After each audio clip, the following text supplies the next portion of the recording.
inspiring millions to follow their dreams. I wanted to create a property which revolves around art and travel because nobody was exploring that. He's a youth icon for all artists. This is also new and very exciting, and I should explore this. NewsX influencer A-list proudly recognizes Rob for influence in fine arts. Hello and welcome. You're joining us on NewsX Influencer A-List. I'm Paradeep Bhanot, and with us today is indeed a very, very special guest. Now, a lot of us know him as somebody who we saw on television growing up. He has taught us a lot of what we know when it comes to art, when it comes to crafts. We have Rob with us on the show today. And firstly, Rob, thank you so much for being with us on NewsX Influencer A-List. And we're so, so glad that you could be here. Thank you so much for inviting me. I'm very happy to be here. And yeah, how have you been? How are you doing? Good, great. We want to know from you where you have been, Rob. So we saw Rob for years doing Mad. And then, like I was just telling you, there was a vacuum that has been very hard to fill for any other creator, at least for my generation. Tell us, Rob, what has your journey been like? You did Mad, we all know that. What was it like after that? Where have you been in the past couple of years? I've been here. I've been around. I've been doing a lot of art, a lot of creative stuff. Yes, after Mad ended, I actually wanted to explore something new because I did Mad for almost a decade. So as an artist, I think it's very important to explore new things. That's how you grow and improve. And I wanted to use everything that I had sort of learned over the years creating content for television and apply it elsewhere. I also wanted to get into like travel space. I wanted to create a property which revolves around art and travel because nobody was exploring that. So almost after I left Pogo, almost for a year or so, I was exploring that space. And around that time only, I chanced upon YouTube and how the whole YouTube platform works, how digital platform works. So I was like, okay, this is also new and very exciting, and I should explore this. And I started a YouTube channel. I started making content for YouTube. So now I have two YouTube channels. I have a great art community. We have a nice big following, a nice big family. I was also doing a lot of installation work because I was known for my big pictures that I used to make on the show. Where I used to take towards the end. Yeah, and that was everyone's favorite segment, including mine, because rest of the show I was teaching stuff, but in this segment I could show off a little bit what all I could create and make. So a lot of people wanted to have that in a live setting. So I started doing that. I started making these big art installations for music festivals, for events, for brands. And I realized that that was only for like a limited audience, like anyone who is attending a festival or is part of an event could come and witness that because these were just massive art installations. And it's a very different experience when you look at art, which is larger than life. Yeah. So I thought, why not create a show around it? And I created India's first live art show, live um, travel art show, because we moved from cities. It's almost like how you have Broadway musicals. So we had like a stage show, but it was a visual spectacle. So I would make all these big art and installations and things like that on stage, but also had like a little bit of a social message, a story. It also had like a workshop model during the show. I would encourage people. Everyone got kits to be more creative and make stuff with me. It was just a fun show. I wanted to move people away from the screens and experience this live. So we did that within a couple of shows in Bangalore, Chennai. I did another show called Imagine That on Disney, which was very recent. So I went back to TV. So yeah, I've been doing a lot of stuff. I've been around. It's just that a lot of people moved away from Pogo and got busy with their lives and didn't check on me. That's what I'm up to. Now we have to ask you, Rob. You've been in the television space, right? You know how that operates fully. But now you're also in the digital space, right? Because you make a lot of content from where we see it for Instagram also. So help us understand, what are the two mediums like, and from where you see it, is it more advantageous to be on, let's say, the digital medium today?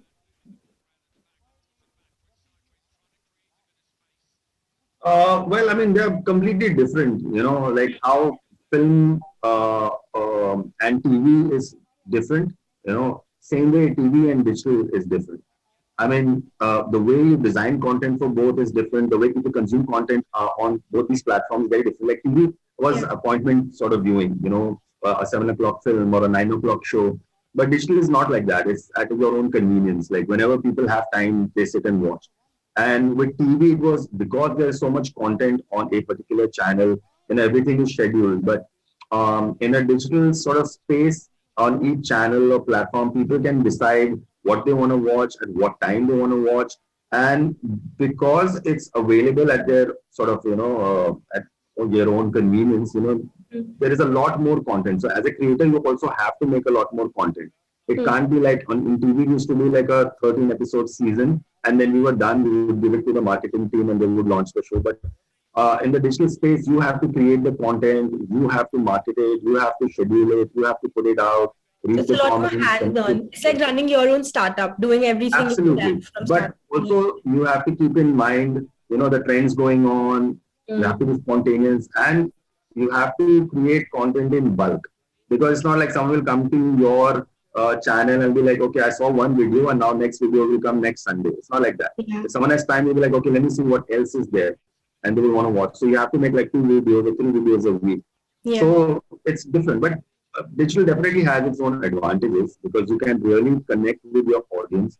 There's a lot of flexibility. Yeah. You can change. You'll have a lot of creative freedom. You can change your format. With TV, when I was working, we couldn't tweak the format at all.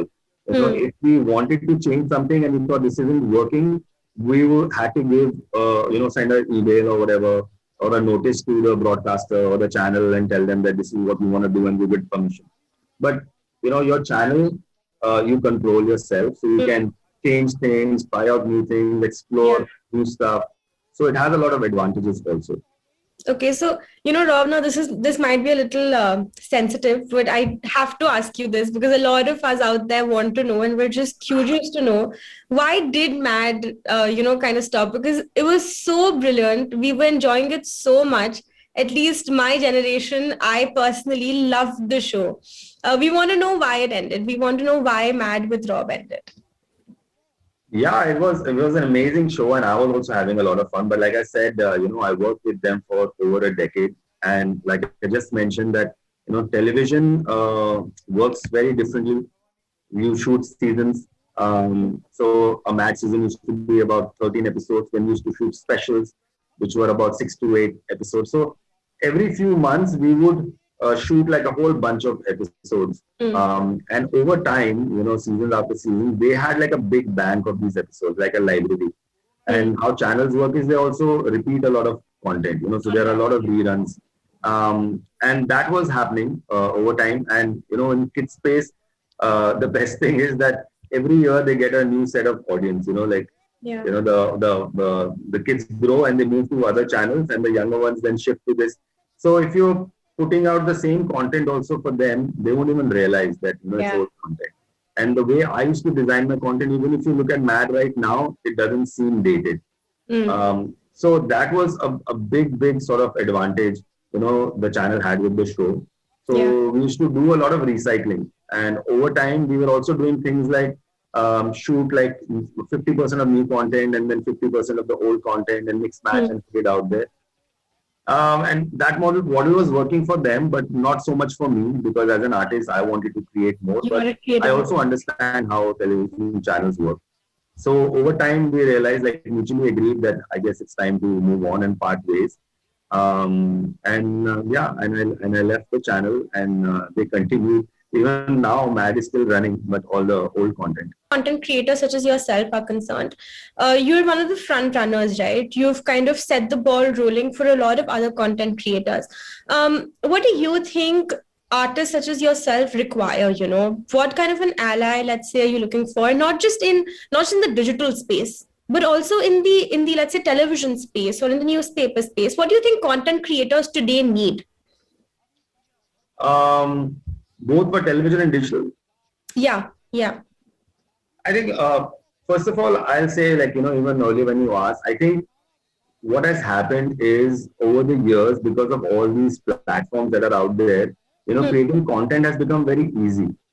hmm, All these platforms, they have a very simple interface. They provide very basic but good tools that anyone can use and create content. So it's like become very easy for creators to create content.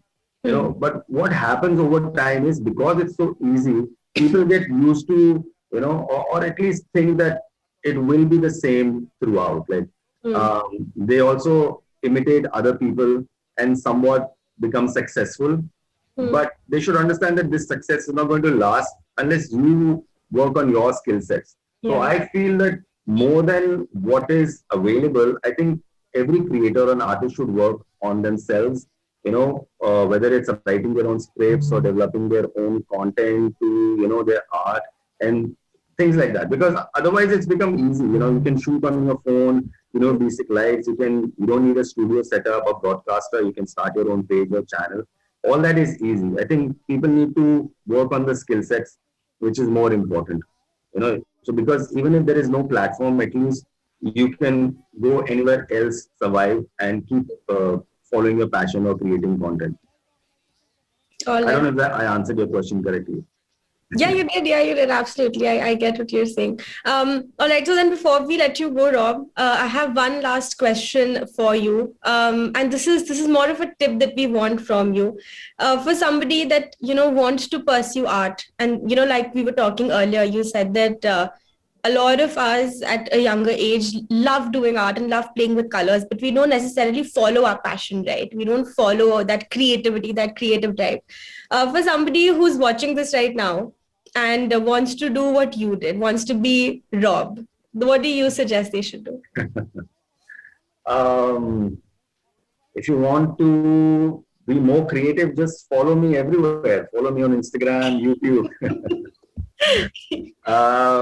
No, but I often say this, and I say this a lot, that it's important to be creative, because being creative doesn't hurt anyone. I mean, creative people are better at problem solving. You Hmm, know, um, so it's important, and creativity helps. What you can do is, people ask me, how can I become a better artist? How can I be more creative?